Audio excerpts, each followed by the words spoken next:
आपने ज़िंदगी में कभी ऐसा महसूस किया होगा कि सब कुछ आपके पास ठीक ठाक चल रहा है, लेकिन दिल के अंदर एक खालीपन है। घर में लोग हैं लेकिन अपनापन गायब है। परिवार के बीच रहते हुए भी अकेलापन महसूस हो रहा है। माँ पास है लेकिन उनसे कुछ भी कहा नहीं जा रहा। ये जो भावनाएं हैं आप जो दबा देते हैं, क्योंकि आपको लगता है कि अगर आप इन्हें बाहर निकालेंगे तो शायद घर में आपकी वजह से तूफान आ सकता है। वृश्चिक राशि, आप वो लोग हैं जो भावनाओं को अपने अंदर दबा कर रखते हैं, कभी भी बाहर नहीं निकालते हैं, कहीं न कहीं इस डर से कि आपके अपनों को ठेस पहुंचेगी, दुख होगा और आप रिश्ते को आधा अधूरा कभी नहीं निभाते हैं। यह ग्रहण आपको यही सिखाने आया है कि टूटना ही असली मजबूती है, डरना ही असली हिम्मत जगाता है और अंधकार की रोशनी की कीमत हमें तभी समझ में आती है। 7 सितंबर 2025 की वो रात साधारण नहीं होने वाली। उस रात चांद डूबेगा, लेकिन डूबते चांद के साथ साथ बहुत से राज, बहुत से जख्म और बहुत सी दबी हुई भावनाएं भी सतह पर आएंगी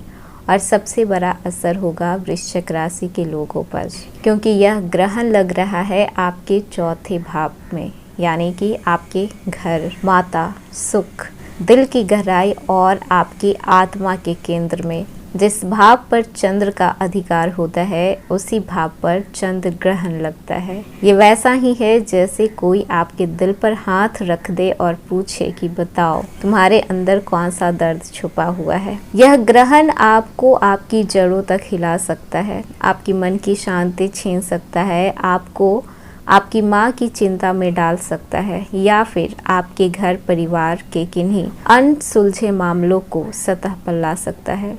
लेकिन याद रखिएगा, ग्रहण हमेशा बुरा नहीं होता।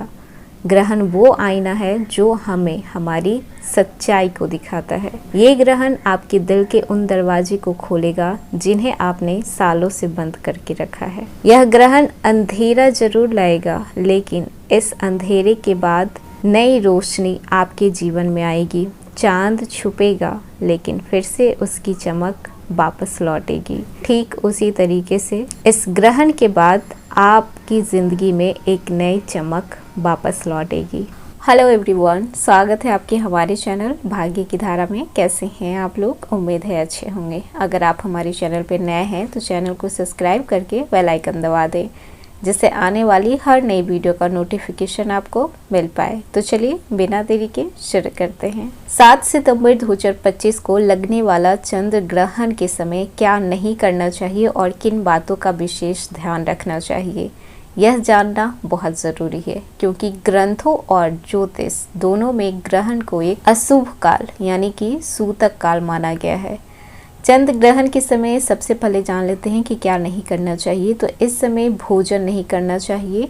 ग्रहण के दौरान खाना पीना वर्जित माना गया है। भोजन अशुद्ध हो जाता है और स्वास्थ्य पर असर डाल सकता है। इस समय रसोई का कोई भी काम जैसे कि सब्जी काटना, छिलना, पकाना या फिर नए पकवान बनाना ग्रहण के काल में वर्जित है। ग्रहण के समय सोना नहीं चाहिए। ग्रहण काल में सोने से आलस और मानसिक अशांति बढ़ती है।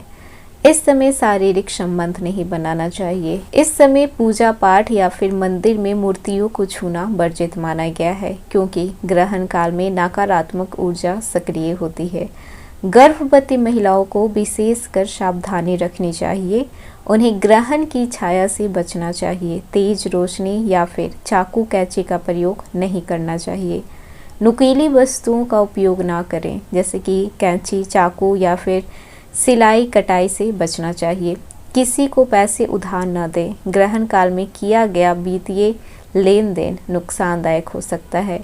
बाल और नाखून ना काटें, यह भी वर्जित माना गया है। झगड़ा और नकारात्मक बातचीत ना करें, क्योंकि इस समय मानसिक अशांति ज़्यादा रहती है। अब जान लेते हैं कि चंद्र ग्रहण के समय आपको क्या करना चाहिए। तो सबसे पहले मंत्र जाप करें। यह समय साधना और मंत्र सिद्धि का सर्वोत्तम माना गया है। ग्रहों की शांति के लिए उपाय करें, खासकर शनि और चंद्रमा के लिए दान करें या फिर मंत्र जाप करें। गायत्री मंत्र महामृत्युंजय मंत्र का जाप करें, स्नान कर कर शुद्ध रहें।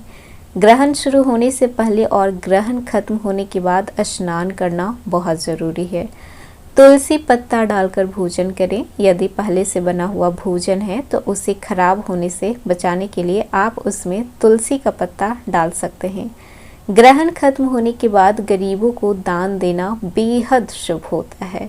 अब जान लेते हैं कि वृश्चिक राशि के लोगों की जिंदगी में इस ग्रहण से आपके जीवन पे क्या प्रभाव पड़ने वाला है।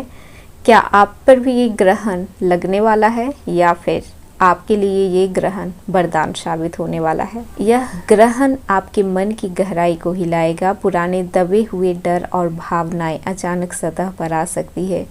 मूड स्विंग्स और बेचैनी का माहौल रहेगा। आप खुद से सवाल पूछेंगे कि क्या मैं सच में चाहता हूँ ये चीज़ या फिर नहीं। कभी अचानक गुस्सा आएगा, कभी उदासी भी घेर सकती है। यह ग्रहण आपको अपनी भावनाओं को दबाने की बजाय समझना सिखाएगा। आपकी संवेदनशीलता बढ़ जाएगी और छोटी सी बातों को आप दिल पर लगा बैठेंगे। यह समय आपको धैर्य की परीक्षा देगा। अगर ध्यान और आत्मचिंतन करेंगे तो मन को स्थिर कर पाएंगे। ग्रहण के बाद मानसिक मजबूती और आत्मविश्वास दोनों बढ़ेगा। चंद्र ग्रहण आपके भावनात्मक संतुलन को हिलाएगा।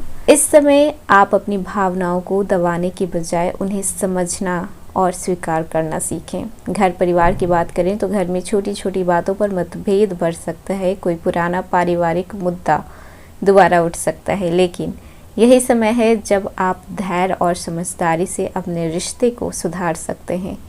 माता से संबंधित चिंता या फिर उनके स्वास्थ्य को प्रभावित हो सकता है। उन्हें भावनात्मक सहारा देने का ये समय है। अगर आप माँ से दूर रहते हैं तो यह समय आपको उनसे जुड़ने का तीव्र चाहत देगा। संपत्ति और गृहस्थी की बात करें तो ग्रहण चौथे भाव में है, इसीलिए जमीन जायदाद के मामले में उतार चढ़ाव हो सकता है।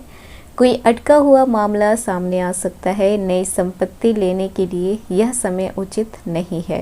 कैरियर और कामकाज की बात करें तो हालांकि ग्रहण का सीधा असर कैरियर पर नहीं है, लेकिन घरेलू तनाव आपके कार्य क्षेत्र में असर डाल सकता है। ऑफिस में भी ध्यान भटक सकता है।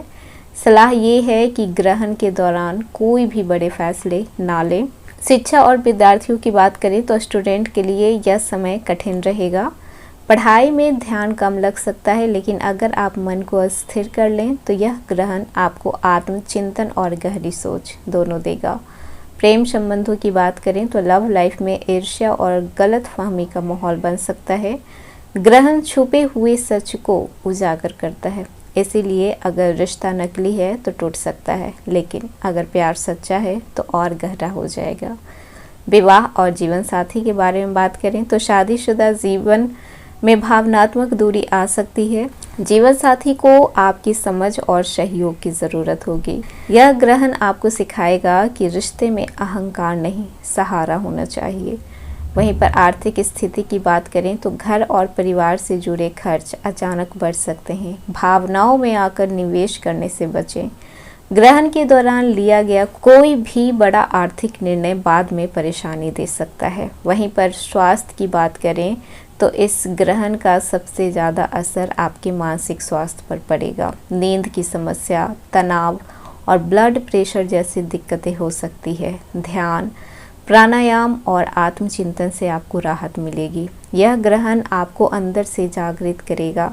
आप अपने असली डर और असली चाहत से रूबरू होंगे। यह समय है ध्यान करने का, आत्मा की आवाज़ को सुनने का और भीतर से खुद को बदलने का। ग्रहण के दौरान और बाद में महामृत्युंजय या फिर शिव मंत्र का जाप जरूर करें। किसी स्त्री को भोजन कराएं, घर में तुलसी पर जल चढ़ाएं, काले तिल और दूध का दान करें। ग्रहण के दौरान अनावश्यक यात्रा या फिर निर्णय लेने से बचें। यह चंद्र ग्रहण केवल एक खगोलीय घटना नहीं है, यह एक आत्मिक संदेश है। जब चांद पर छाया पड़ती है तो हमें यह याद दिलाता है कि हमारी ज़िंदगी में भी कभी कभी अंधेरा आ सकता है, लेकिन क्या अंधेरा हमेशा रहता है? नहीं। जैसे ही ग्रहण समाप्त होता है, चांद अपनी पूरी चमक के साथ वापस लौटता है। वही संदेश आपकी ज़िंदगी के लिए है। चाहे परिवार में मतभेद हो, चाहे रिश्तों में दरार हो, चाहे मन में डर और उदासी का साया क्यों न हो, ये सब क्षणिक ग्रहण है। आपका असली स्वभाव, आपकी असली रोशनी हमेशा लौट कर आएगी। तो वृश्चिक राशि, याद रखिएगा, आपको कभी कोई ग्रहण अस्थायी रूप से नहीं रोक सकता। आप राख से उठने वाले वो लोग हैं जो हर अंधेरे को पार करके और मजबूत और भी चमकदार बनकर सामने आते हैं। तो इस ग्रहण को डर की नज़र से मत देखिएगा, इसे आत्मचिंतन और नए जीवन की शुरुआत का अवसर मानिएगा, क्योंकि रात चाहे कितनी भी लंबी क्यों न हो, सुबह हमेशा लौटती है। तो ये था वृश्चिक राशि आज का वीडियो। कैसा लगा? पसंद आया हो तो लाइक कीजिएगा, नया है तो सब्सक्राइब कीजिएगा और जितना हो सके वीडियो को शेयर कीजिएगा।